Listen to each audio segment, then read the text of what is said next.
Hi, எல்லோருக்கும் வணக்கம். Bigg Boss season 8 Tamil. So இந்த வீடியோவில் நம்ம லைவ் ஸ்ட்ரீமில் நடந்த விஷயங்கள் பற்றி தான் டிஸ்கஸ் பண்ண போகிறோம். ஸோ வீடியோக்குள்ளே போகிறதுக்கு முன்னாடி நம்ம சேனலுக்கு நீங்கள் புதுசாக இருந்தீங்கன்னா கண்டிப்பாக சப்ஸ்கிரைப் பண்ணிக்கோங்க. வீடியோ மறக்காமல் ஒரு லைக் தட்டிக்கோங்க. இப்போ நம்ம வீடியோக்குள்ளே போகலாம். ஸோ லைவ் ஸ்ட்ரீமிங்கில் ஒரு மிகப்பெரிய ஒரு சண்டை, அதுவும் வந்து பார்த்தீங்கன்னா தேவையில்லாத ஒரு சண்டை.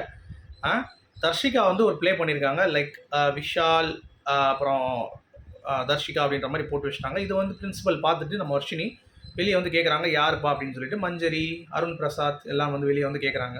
அப்போ வந்து ஒத்துக்க மாட்டுறாங்க பசங்க. நோ, எங்களுக்கு தெரியாது, நோ அப்படின்றாங்க. உடனே அவங்க ரொம்ப ட்ரிகர் பண்ண இவங்க வந்து பார்த்தீங்கன்னா ஸ்டூப்பிடாக இருக்குது அப்படின்ற மாதிரி பேசுகிறாங்க. தீபக் வந்து சொல்கிறாரு, எங்களுக்கு நிற்க வச்சுட்ருக்கீங்க, யாருன்னு கேட்டுட்டு இல்லைன்னு சொன்னால் விட்டுற வேண்டியதானே, எதுக்கு நிற்க வச்சு. சத்யா போய் ஓரமாக போய் உட்காந்துக்கிறாரு. அப்போ ஜெஃப்ரி வந்து கூப்பிட்டு வரப்போ, நீங்கள் எதுக்கு இங்கே நிற்கிற, உட்கார்ற, அங்கே தான் நிற்கணும் அப்படின்னோடனே, எதுக்குடா நான் நிற்கணும், நான் தான் பண்ணவே இல்லையடா அப்படின்றான். நீ பண்ணுறியோ பண்ணலையடா மூதேவி, மூடிட்டு வந்து என்கிட்ட வா, இங்கே வந்து உட்கார் அப்படின்ற மாதிரி சொல்லி கூப்பிட்டு போய் அவனை உட்கார வச்சிட்டான். சரியா? சத்யா வந்து இன்னொரு பக்கம் தீபக் எல்லாம் வந்து பார்த்தீங்கன்னா, எங்களுக்கு நீங்கள் பிடிச்சி வைக்கிறீங்கன்னொடனே அருண் சொல்கிறான், ஒரு பிரச்சனை வந்தால் கண்டிப்பாக வந்து பார்த்தீங்கன்னா எல்லாத்தையும் கூப்பிட்டு வச்சு தான் பேசணும், அதுதான் வந்து ஒரு மரபு அப்படின்ற மாதிரி வந்து சொல்லிட்டு இருக்காங்க. ஸோ இதெல்லாம் வந்து ஒரு கட்டத்துக்கு முடிஞ்சோடனே நம்ம ராணுவம் இருக்காங்களே அவர்கிட்ட போய் ரொம்ப ட்ரிகர் பண்ணிகிட்டு இருந்தான் அவன். சொல்லுங்கள் சீக்கிரம், நாங்கள் வேறு எதாவது பண்ண போகிறோம், நாங்கள் வந்து போராட்டம் பண்ண போகிறோம் அப்படி இப்படின்னு இருந்தாங்களா.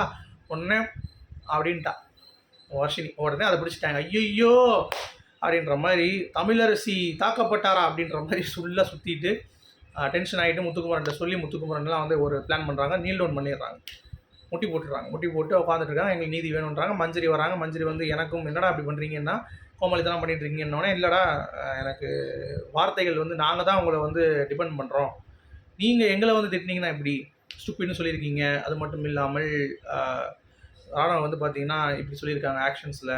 ஸோ நிறைய விஷயங்கள் பண்ணுறாங்க, எதுக்கு அப்படின்னோடனே அங்கிட்டு உள்ளே வந்து டிஸ்கஷன் போகுது. நம்ம வர்ஷினி கிட்ட அருண் அண்ட் சிவகுமார்லாம் பேசும்போது சிவகுமார் நல்ல பாயிண்ட் சொன்னார். ஆக்சுவலாக இது வந்து ரொம்ப கேவலமாக எழுதலை, ஜஸ்ட்டு விஷால் தர்ஷிகா தான் எழுதியிருக்காங்க ஒரு ஆர்ட்டில். ஸோ அசிங்கமான விஷயம் கிடையாது. ஏன்னா மஞ்சரி வந்து அசிங்கமான விஷயம் தான் சொல்லிட்டாங்க வெளியே. அது தர்ஷிகாவுக்கு இன்னும் ஹர்ட் ஆகி தர்ஷிகா ரொம்ப அழுது ஒரு மாதிரி வந்து சீன் போட்டாங்க. இது எல்லாமே பிளான் தாங்க. இது வந்து நம்ம சொல்கிற அளவு ஒரு மயிரும் கிடையாது, எல்லாமே பிளான். சரியா? நம்ம வந்து இது ரியாக்ட் பண்ணுறோம் அப்படிலாம் கிடையாது. இது தெரியாதவங்களுக்கு தான் அது அதிர்ச்சி. ஜாக்லின் பின்னாடியே போகுது, தர்ஷிகா பின்னாடி போய் அப்படியே முடிச்சுட்டு உட்காந்துருக்காங்க. தர்ஷிகா அழுதுட்டு அப்படியே வெளியே வந்துட்டு அப்படியே சீன் போட்டுட்ருக்காங்க. இந்த மாதிரி நான் தான் எழுதுனேன், கடைசியாக ஒத்துக்கிட்டாங்க.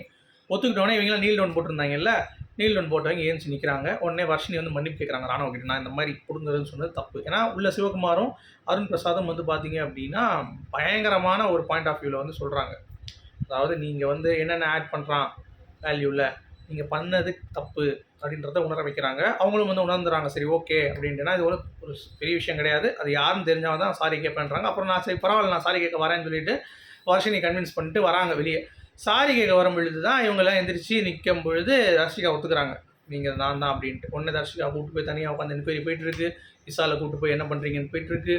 இதெல்லாம் வந்து நமக்கு தெரிஞ்சிருச்சு ஏற்கனவே. இப்போ நமக்கு வந்து நான் என்ன ஒரு விஷயம் சொல்கிறேன்னா, சௌந்தர்யாவோ இல்லை நேற்று பண்ணப்போ ஒரு பிரேக்கிங்கான ஒரு விஷயம் வந்து சொல்லி விட்டாங்க ராயன் கிட்ட பேசும்போது. என்ன அப்படின்னா, நான் வந்து வேலை பார்த்துட்டு இருக்கும்போது, நம்ம நடிச்சிட்டு இருக்கும்போது திடீர்னு வந்து சாச்சனாவும் ரியாவும் வந்து என்ன லவ் இல்லை, 2 பேர் சேர்ந்த லவ் அப்படின்ற மாதிரி சொன்னோன்னே, என்ன 2 பேர் சேர்ந்தா லவ் தானே அப்படின்ற மாதிரி சொல்லும்போது கடுப்பாயிட்டேன். எனக்கு உண்மையிலே அது கோவம்டா, 2 பேரும் கோவம் இல்லை, லவான்னு கற்றுனாங்கல்ல, அது உண்மையிலே கோவம்.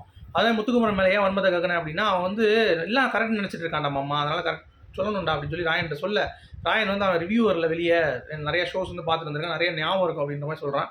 ராயன் நல்ல விஷயம்டா, ரிவ்யூவர்னா ஒரு விஷயம் ஞாபகம் இருக்குன்னு சொல்கிறே, அது வரைக்கும் நாங்கள் வந்து ரொம்ப பெருமைப்படுறோம். இன்னொன்று என்னென்னா, டீகோட் பண்ணுறதுல எங்களை விட ஆடியன்ஸ் நல்லா பண்ணுறாங்க அப்படிங்கிறதுனால ரிவ்யூவர் அப்படிங்கிறது சும்மா ஒரு பேர் தான் எங்களுக்கு. மற்றபடி ஆடியன்ஸ் எங்களை விட பெருசாக வந்து பார்த்து நோட் பண்ணி அந்த ப்ரொமோ நிறைய பேர் ப்ராங்க் டீகோட் பண்ணாங்க. என்னுடைய ஆடியன்ஸ் 2 பேர் தெரியுமா. ஸோ அந்த மாதிரிலாம் இருக்குன்னு சொல்கிறேன். ஓகேங்களா? ஸோ இதை வந்து முடிஞ்சிருச்சு. வர்ஷினி கடைசி போய் மன்னிப்பு கேட்குறாங்க.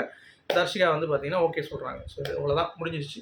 ஸோ இதோட இந்த பிரச்சனை தீருமா, இப்போ தான் உட்காந்து டிஸ்கஷன்ஸ் போயிட்டுருக்கு. சரிங்களா?